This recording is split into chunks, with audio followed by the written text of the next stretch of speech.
What's up guys, I'm Phoenix Master 1 and welcome to my builds guide and unit review of the Fallen banner, including Fallen Maria, Fallen Female Byleth, Fallen Chrom, and Fallen Anankos. Let us start with Fallen Maria because she is the most meta influential unit out of this banner, and she's definitely going to be changing the landscape of Summoner Duels, of Aether Raids defense, Aether Raids offense, and overall also functioning really well in the upcoming game mode Seer's Snare. So she has got Sacrifice Staff, which does have the Dazzling Staff built in, and it also provides her with -1 special cooldown. So Holy Panic becomes a 1 cooldown special, and then for her own combat, if she's within 2 spaces of an ally or if she initiates combat, then she's able to get +5 to all of her stats and also gets the Null Guard effect, which is really helpful for triggering her specials. So she's going to be functioning really well offensively with, just these two effects. But the main thing why she's going to be meta influential is definitely because of her support. So with this weapon, she's able to provide the drive spectrum to the allies within 2 spaces, and also the miracle effect and 99 HP healing to them after they trigger that. So it is basically drive life unending of Legendary Fae, but she gives that to everyone as a drive effect. It's not even like a special on Legendary Fae, which does mean that Legendary Nana cannot really pierce through this effect. And it does mean that you can use her in conjunction with someone like Ymir, for example. This effect only triggers once per map, but you can actually use 2 Marias to get 2 miracles once per map, as long as they are not, overlapping in the same turn. So you once use the life unending of one Maria, and the next turn you can use other Maria basically. And she's going to be really good in the upcoming game mode Seer's Snare, which is a multi-map game mode for the survival, and there you can just get an extra life because of Maria. And Maria herself is going to be really good in the combat itself, and she's also going to be really good in Summoner Duels because you can basically give the extra life to your savior unit and prevent them from dying. And she is also really helpful in Aether Raids offense for an Omni tank, as they can just get another life basically. And she's mostly going to be seen in Aether Raids defense, where she's going to be really destructive because you'll have to waste another action killing the same ally of Maria that she can, save with this miracle effect. Now, even though she's really strong, there are a couple of things you will have to keep in mind. She is going to be getting countered by the Fatal Smoke effect, as they're not going to be able to get the healing and the feud status or the feud effect or colorless feud actually. So you have to watch out for all of those things. And Bolt Tower and AoE specials are also, the things that can bring down the HP of her allies really low. So that's why she's actually going to be functioning really well with Medius in the Dark Season, and works well in the Anima Season with Fomortis, but you definitely have to watch out for, the Bolt Tower going off. So that is Fallen Maria, and the reason why she's going to be so meta influential. Having this drive life unending is absolutely insane, and she's going to be a very valuable unit in pretty much most game modes, even the game mode which has not even released yet. So she's the perfect insane healer for that game mode. And you'll have to watch out for the things which I mentioned before, but I wonder in the future if we see more feud status like we see from the Severance skill of Embla, because in the light season, Fallen Maria is not going to be the best unit to support an Omni tank because her drive life unending can just be nullified by Embla. So if Ramimon gets a really good remix and refine to his Impenetrable Dark, that would be really good. We also have Lucia, who does have the feud effect built in her weapon. And in the recent Summoner Duels S, we actually have Secret Maneuver, which does have the feud effect as well. So those are going to be the ways of bypassing Fallen Maria. Definitely an extremely strong unit that you have to, work around, and many times use these skills like feud effects to get past her. Otherwise, it is going to be really annoying when she heals up an ally for full HP and basically gives them another life. She does come with a new special in Holy Panic, which is a 2 cooldown special, and for Maria it does become a 1 cooldown special with her weapon and deals damage based on 25% of foes' resistance. And when the special triggers, she can inflict -6 attack and speed debuff and panic on target and the foes within 2 spaces of that target. So it is a decent special, but I do like Light's Restraint a lot more because of its application, and nowadays we do have Grand Strategy of Legendary Male Robin. So these kinds of debuffs and panic might just help the enemy in something like Aether Raids offense, and if you use, Maria on Aether Raids defense. She does have Poetic Justice, which does go really well with her, and it does provide her with the speed debuff, and also provides her with the true damage, which further adds to her offensive prowess. She also has attack speed unity and even recovery, So attack speed unity is definitely pretty nice for Aether Raids defense usage, as people do run, Temari dagger debuffs or debuffs of other kind. And even recovery can be a nice tool for just supporting your allies, but there are definitely other slotsy options that Fallen Maria can run. And Fallen Maria is going to be functioning really well as an offensive unit because of having 44 attack and 45 speed with a super boon. So she is really solid offensively and also provides some absolutely amazing and game-changing support. If you're going to be building a Fallen Maria on a budget, then you can simply give her any kind of Sacred Seal that can support your allies. That can work out, or you can even give her Null Follow-Up actually, because she can use that offensively and just double a lot of the follow-up negation opponents. You can also use her in Aether Raids offense for an Omni tank support, or just supporting your safe tanks in general, because that can be done in the Asher season.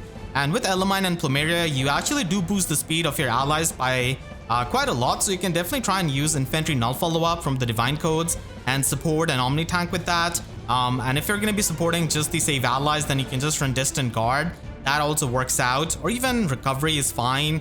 And she's going to be mainly functioning in the Asher season because there is no Embla there to affect you with the feud status. In the Light season, if you use her with an Omni tank, then Embla can just render her life unending useless because of the feud status. So she's an Omni tank support mainly for the Asher season, and she could be run with Canto Control in the slot C for Aether Raids defense Anima and Summoner Duels. I say Anima season because if you're going to be using her in the Dark season, then you should absolutely be using Medius to protect your team from Bolt Tower with his Unguard status, and he already has Canto Control. So you can just try and run Canto Control for the Anima season and also for Summoner Duels. And preventing the Canto enemies from running away is always going to be helpful. And if you're going to be using her more for the healing, then Nudge Plus can always be replaced by something like Physic Plus. Or if you want to have more mobility, then Return Plus is also an option. And she can also be used in Aether Raids defense in the Dark season with a more expensive build with Attack Speed Finish 4 and Time Pulse 4. So this is going to be pre-charging her Holy Panic, and she can basically trigger her special twice when she quad attacks. And you'll basically have to outsource some kind of null follow-up to her so that she can double the follow-up negation enemies. And with this, she can definitely do a lot of damage by getting the true damage out of the finish kill and also just being really, really offensive. You could also just keep the attack speed unity, and if you run Legendary Maid Robin with her, you can just stack up the unity effect and also make her really scary offensively that way. All of those things can be done with her because she is really good offensively as well, while providing the drive life unending support to your save tanks and your team in Aether Raids defense. She could also be run with attack speed Oath 4 if you're not running her with Brattle Katria or some kind of Orders buff. So this allows her to just have better mobility, and also it can give her the visible buffs, and in case she gets panicked or debuffed, then she already comes with the Unity skill which can protect her from those. And at max investment, you can definitely try and give her a different special in Light's Restraint. Like I mentioned before, I do like it a bit more than Holy Panic, and just run her with attack speed Oath 4 and Return Plus. Speed boon is the best boon for her because she can actually outspeed a lot of threats offensively, and if you're going to be investing a Floret into her, then you can definitely ascend her attack asset. Fallen Female Byleth is a sword infantry unit with Captain Sword as her preferred weapon. This gives her -1 special cooldown, and it also has the Bulwark Obstruct effect built in, so it can help your allies from not getting sniped many times if you use her in Aether Raids offense. And at start of combat, if she's at or above 25% HP, she's able to get +5 to all of her stats, and also the Dull All effect to ignore any kind of foe's visible buffs. She also restores 7 HP after the combat, and if she's got more speed than the opponent, then she's able to get the Vantage effect in the enemy phase. So this is basically kind of following what Brave Byleth does with the speed preempt in a way, and being really powerful with that Vantage effect. And she also does have a new slot A skill in Distant Attack Speed Solo, which not only is a distant counter skill, but you can also get +5 attack and speed in both phases if you're not adjacent to an ally.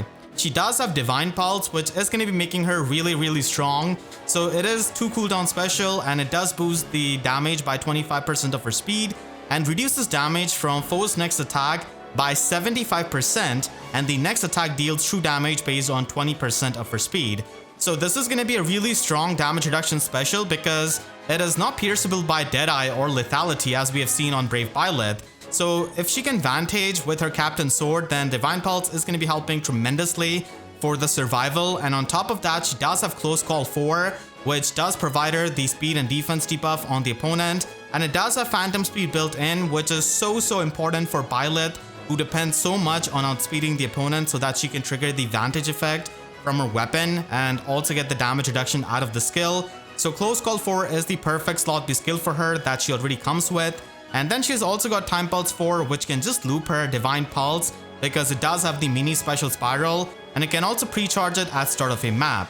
Byleth also has top tier speed and base 47 with a super boon and also base 44 attack, and she can function as a God Sword unit by having a lot of damage reduction and being really fast. Unfortunately, she doesn't really have null follow-up built into her weapon like Lucia for example, so you'll have to run that as a Sacred Seal or outsource it by running an ally with Infantry null follow-up or Infantry speed tactic. And overall I would say that she is a top tier God Sword unit because of the effect that she has in her Captain Sword and because of having Divine Pulse as the damage reduction special, because again it cannot be pierced by Deadeye and Lethality like Vital Astra for example. And she does have the Dull All effect, which is really good for just ignoring any visible buffs of the enemies, and she does have good self-sustain with the healing, and the Vantage effect is really good because she can just kill the opponents before they even get a chance of attacking her. Now of course this could get bypassed by Hardy Bearing effects or if you're just faster than her, so you have to watch out for all of those things, and speed is going to be the name of the game for Fallen Female Byleth, especially with her weapon. And she also has the Bulwark effect, which can definitely help you in stuff like Aether Raids and also in Summoner Duels. So I would say that she is a top tier God Sword in the tiers of Lucia, and she does have some things over Lucia, and Lucia also has some things over her like having Null Counter Disrupt and the Feud effect built in her weapon. So she can definitely function really well as a God Sword unit as well, but still Fallen Female Byleth is definitely no joke and can function really well in her role as a Sword Infantry unit. But the competition is definitely going to be fierce. We just got Felix and then we got Fallen Female Byleth, and who knows how many Sword Infantry units we're going to be getting, but Fallen Female Byleth is definitely a pretty strong one and also unique because of the Vantage built in her weapon. If you're building a Byleth, then on a budget you can just work with her base kit. It's really excellent and you just need to give her null follow-up as a Sacred Seal. And if you're going to be using her as an Omni tank in Aether Raids offense, then she can work really well there, especially because of the Bulwark effect. And you will need to provide her some kind of null follow-up support externally. So it's not really all that hard because we do have Fallen Lilith for example, and Infantry null follow-up present in the Divine Codes. And I would say that it's much better to outsource null follow-up than giving it to her from her Sacred Seal, because every single speed point matters, and if you can stack more speed with the Sacred Seal, that is really helpful so that you can trigger Vantage against many of the enemies. And even if she faces some kind of Hardy Bearing opponent, she is going to be having the damage reduction from Close Call 4 to hopefully survive it. But in the case that she's facing a Hardy Bearing opponent with some damage reduction piercing special or special spiral 4, then that could definitely be troublesome. So you can definitely run this build and function as a really good Omni tank and provide her a bunch of support, because support is really important for Omni tanks, and give her a lot of visible status like debuff neutralization from Peony, bonus doubler maybe from Legendary Eliwood. All of that is going to be really helpful, and she can protect your team from getting sniped, which is I think very valuable in Aether Raids offense. You can also use her in Summoner Duels actually, and there if you're going to be using her with a safe tank, then you can just run something else in the slot A like Attack Speed Finish, because she's always going to be having Divine Pulse always charged up, and you can even run Attack Speed Unity. And if you're running her with Legendary Male Robin, then you can just stack up the Unity effect and be really fast. So she can function as a good frontliner because of the speed Vantage that she has got in her weapon. So she can definitely try and Vantage some of the threats like Brave Stella for example, whose visible buffs she completely ignores with her Captain Sword. And she does have the Bulwark effect as well. But still in Summoner Duels we have a lot of guidance for her, which can still make it annoying despite the Bulwark effect in her weapon. But she's definitely going to be good as a frontliner there, and you will need to provide her, some kind of null follow-up support. Again, just so that she can not get doubled by the auto follow-up enemies and stuff like that. Now there is a tech option that you can do in Aether Raids offense, and this is not for like the main team. You can have an alternate team and just be ready in case you face Duels or Fallen Marias, because we do have healers, having that comeback. So you can run Null Counter Disrupt or Mystic Boost 4 to just retaliate back against them and not really get stopped by them and their Dazzling Staff effect. So this is a tech option I would recommend in Aether Raids offense, and just have a separate team in case you face a team where you need this. Null Counter Disrupt is present in the Divine Codes, but the more expensive option is definitely Mystic Boost 4, and it's also better because of the attack debuff it provides, and also disabling the Wrathful Staff and also giving you the healing, which is really good for the self-sustain, along with our Captain Sword. You're going to be missing out on Close Call 4 and its phantom speed and damage reduction, but again, this is a useful tech option in case you face healers. Fallen Chrom is a Sword Cavalier this time with an arcane weapon, Arcane Devourer for the sword units, and I've made a full video going over the best users of it and the builds that you can run with this weapon. But Fallen Chrom can definitely make good use out of this weapon with his base 46 speed and base 45 attack, which does have a super boon. So Arcane Devourer gives you minus on special cooldown, and if your HP is at or above 25%, then you can get +5 to all of your stats and also get special charges on both enemies' attacks and your own attacks. You also get 40% damage reduction from foe's first attack, and then finally, if he has got more speed than the enemy, he can get the full null follow-up effect. So this is really good because it frees him up from running any kind of flow skills, and he's going to be functioning really well with his high speed and the full null follow-up, and he can easily trigger stuff like Gale Force because of these special charges that he gets out of this weapon. He does have an exclusive assist skill which can make him unique compared to a lot of the other rearmed units like Gonglot or Rearmed Ophelia. So Fate Unchanged is his assist, and this does provide him the extra action and the reposition like we have seen on other Chroms, but the unique thing about Fate Unchanged is that it inflicts exposure on the nearest foes within 4 spaces of both unit and target ally, and the foes within 2 spaces of those foes. If they have a safe skill equipped, it extends to them as well, so it can be really helpful to get the extra damage. Exposure status on the enemy does allow any of your unit to get 10 true damage on them, which is really helpful if you're trying to break through some kind of safe tank or a really tanky unit. So he can definitely help a lot of Gale Force units just move forward with this kind of reposition while still getting, another action and then triggering the exposure and making it easier for you to do damage. Of course, this assist is not really as good as Duo Chroms or Brave Chroms in my opinion, but I'm still happy that he got this so that he can be at least a bit more unique and not just a rearmed unit who does not have any kind of exclusive skill. And he can definitely be used as a Gale Force unit with the help of this skill and the special charges that he gets. He also brings in a new line of skill, or rather the tier 4 version of a skill, which rarely sees the light of the day in Speed Defense Snag 4. The tier 4 version of this skill provides you with -4 speed and defense debuff on the foe in combat, and if a movement assist is used by unit or target's unit, then you can inflict -7 speed and defense debuff and sabotage status on the nearest foes within 4 spaces of both unit and target ally. And again, you get to extend this to even 2 spaces if any of those foes have, safe skill. So it kind of works like his assist skill. I really like the fact that it extends the range of the debuff if the backline units of the enemy have some kind of safe skill. So that can be really good to affect them. And sabotage status is basically foe penalty doubler. So it is going to be helpful in just doubling down on those debuffs. And there are not a lot of units that would like to have this in their slot B because slot B is really competitive.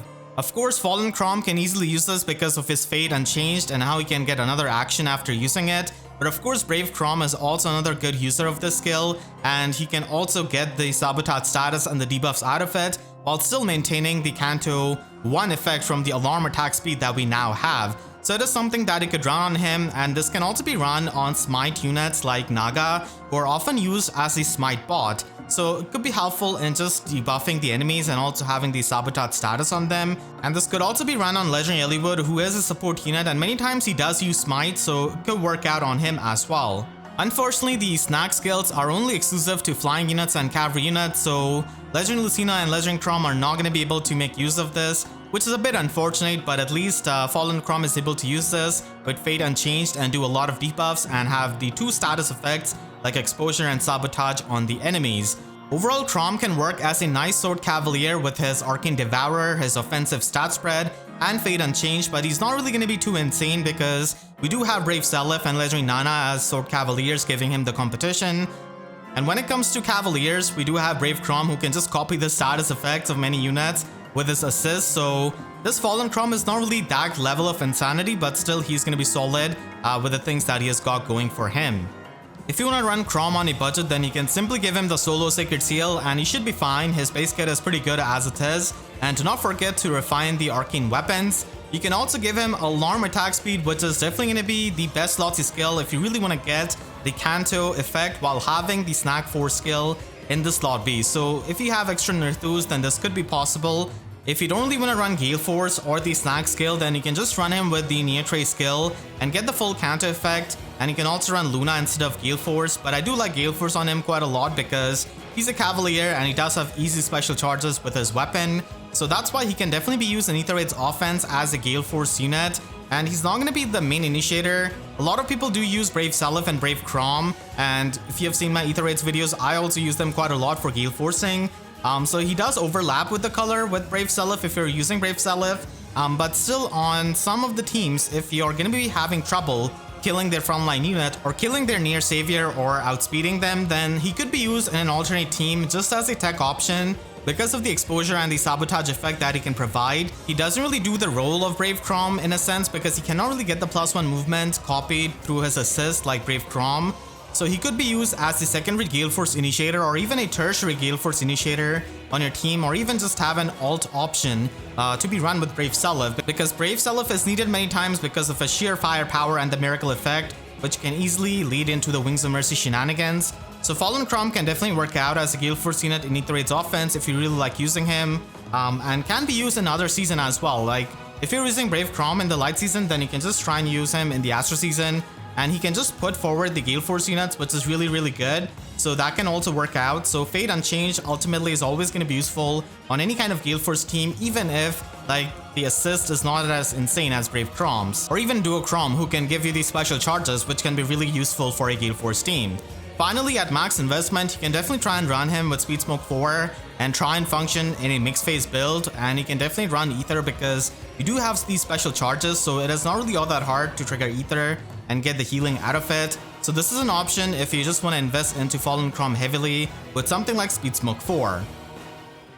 Fallen Anankos is a blue armor dragon with Silent Breath as his preferred weapon. This does give him -1 special cooldown, and if the foe initiates combat or if the foe's HP is at or above 75%, then he's able to get +5 to all of his stats, and he also gets the in-combat panic on the foe, and he can also deal true damage based on 20% of his speed. And finally, he does have flat damage reduction of 7 points on foes' first attacks. Now here it does mention that the first attacks does include the Brave hits, so this is really good when facing against stuff like Brave Edelgard or against Battle Catria or Winter Cordelia teams. This kind of damage reduction can be really helpful for an armor unit that does have a lot more speed and does not focus as much on the bulk compared to a lot of the armor units, so it is definitely going to be helping him be tanky. And then he does have the tier 4 version of the Savvy Fighter skill, which is actually a pretty decent upgrade. So now it does have debuffs on the foe, and it also has the full null follow-up effect like before, and the condition for it is a lot more lenient now, and you do get 40% damage reduction from foes' first attacks. Savvy Fighter 4 actually gives you the damage reduction against the Brave hits as well, so it kind of works similarly to his preferred weapon and giving you the damage reduction against those kinds of hits. Savvy Fighter 3 does not really give you the damage reduction on the Brave hit or the second hit of that Brave attack basically, but Savvy Fighter 4 does, which is again really helpful against many of the Brave weapon users, which we have seen quite a lot, and also Battle Catria, who's very common. He does have attack speed near save, which is perfect for stacking up the speed to be a speedy armor, and he can function as a pretty good near save tank with all of these skills and has high speed of base 44 with the super boon and also base 43 attack. So overall, Anankos is a pretty nice near save armor unit who can function against a lot of the red threats like Summer Edelgard for example and Brave Seliph. So that is really good, and being a blue near save tank is definitely not the worst color, but you have to watch out for a lot of the Spring Carlas with the pre-charged specials, as they can be a threat if you're running him as a near savior. He can even function as a far savior because of the damage reduction that he gets and the kind of fast armor unit he is, but of course he's going to be lacking the raw bulk that a lot of other armor units have, but still overall he is going to be a solid unit. If you're building up Anankos, then you can just give him attack speed, form Sacred Seal, and let him function as a good near save tank. You can even replace his special for Moonbow or even run Darting Breath with Luna, and that all can be worked out. He's going to be functioning really well in Aether Raids defense as a near save armor unit because again, he does protect your team against Summer Edelgard, who is definitely a pretty common option for Gale Force teams, and also against Brave Seliph, who's also a really strong unit. And the in-combat panic can especially be helpful against Brave Seliph, and you can just deny the player phase shenanigans on your team by running Anankos as the near save unit. Savvy Fighter is overall going to be the best slot B skill for him, but he can still be used with Hardy Fighter if you want to use Pavis as the special, So this can allow you to have a pre-charged Pavis, and you can just run Darting Breath so that you can loop the Pavis. And Hardy Fighter does have the flat damage reduction similar to his weapon as well. So that can be helpful, and Unity skill can be useful in case the opponents bring a lot of debuffs, or if you're running Legendary Male Robin and you can just stack up the Unity for crazy amounts of speed and also attack. So that is also an option for Islade, but you're going to be missing out on the guard effect from the stand skill. He can also be run as a far save unit in Summoner Duels S, for example, if you do have the fodder for it. He could be run with Hardy Fighter and Aegis because it is really important to not get completely destroyed by pre-charged lethality and, Dead Eyes of Duo Chrom. So that's why Hardy Fighter and Aegis are better than just running Savvy Fighter. Being a fast armor can definitely work in his favor many times for far saving, but it can also work against him because he doesn't really have much of a resistance, so AoE specials are going to be doing quick work of him from someone like Duo Thor or Spring Sonya, so have to watch out for those, as those units are definitely pretty common Summoner Duels threats. Being a Dragon unit, Anankos definitely has access to the Attack Res Scowl skill, or just overall the Scowl family, but so far we have only gotten Attack Res Scowl. Whenever we get like speed Scowl skills, that would be the best thing for him. But I would only recommend this at like high or max investment because Anankos doesn't really have the highest resistance. So for making this work, you can try and ascend his resistance asset, and you can also run him with Armored Beacon, even though again, he doesn't really have the highest defense. This is only something I would recommend for the max investment builds. So this could be done so that you can delay the special of the enemies, and you can also use Armored Beacon for getting that damage reduction, which is not pierceable by Deadeye or lethality. So that could be done, and you can still get the full null follow-up out of Savvy Fighter 4. Finally, if you do plus and merge him, he could be used in Arena, as he is going to be a high scoring unit with that distant counter Dragon Sacred Seal. So that kind of max investment build with Armored Beacon can be run on him as well when you're going to be using him as a far save unit. Make sure to share this video with your friends if they're trying to pull on the Fallen banner. It's definitely a pretty stacked banner, and I hope you all enjoyed this banner review. If you did, then make sure to leave a like and a comment, helps me tremendously. And if you really enjoyed, you could always support me directly by using super thanks down below or by becoming a YouTube member. And for more FEH videos, make sure to subscribe and hit the notification bell, because YouTube sub boxes are about as functional as Fallen Byleth's Vantage against Hardy Bearing.